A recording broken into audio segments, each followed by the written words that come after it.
This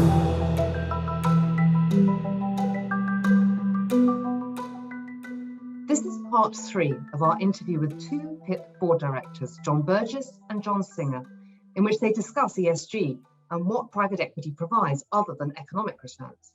So you've touched a little bit on the benefits that are provided by private equity-backed companies, but can you say a little bit more about what else can be provided apart from economic returns to investors? Well, that's, of course, a very important question nowadays, Helen, because obviously we're being so ESG minded and thinking about social impact and society and what are we doing for the greater community.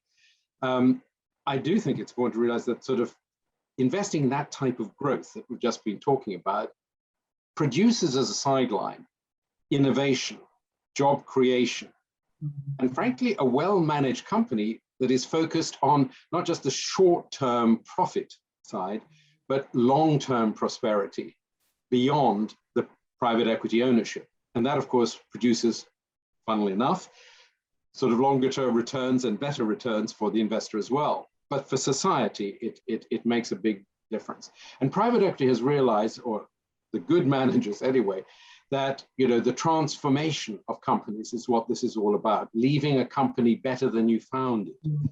And that is where the industry has become much more responsible. There was this myth floating around that private equity is just a leverage play. That really is unfair. Of course, successful managers use debt in a responsible way to enhance the future growth and prosperity of the company. That's fine. But what I think the industry has realized is that just relying on leverage, as happened in the 80s and beginning of the 90s, or relying on one-off cash benefits, such as a cost-cutting exercise, does not produce long-term value for either the companies or for society. So it's the private equity managers who actually have had that long-term sustainable growth themselves who understand that message and realize the importance of doing this for both the companies and for investors, and finally for society itself. And therefore, it is vital to invest with those sort of fund managers who are in the upper quartile. Thanks, John. That's well said. John Burgess, what are your views on the, I suppose, how ESG has been embraced by the private equity industry and responsible investing more generally? Yeah, well, we were talking earlier about the changes that have taken place over time, and this is an important change that's probably taken place gradually over the last 10 years or so, as ESG has become an important focus, for every investor and for everybody, really. And so the private equity industry has embraced this and is very much focused on it.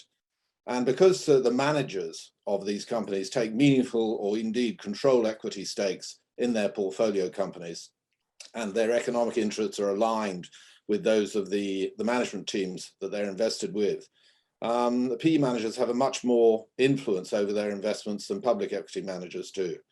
And I think this is a key point in terms of being able to help ESG transmit through all the companies in their portfolio, and to create businesses, as John was saying, which not only grow in a sustainable manner to create shareholder value, but also do things that are right for society as a whole.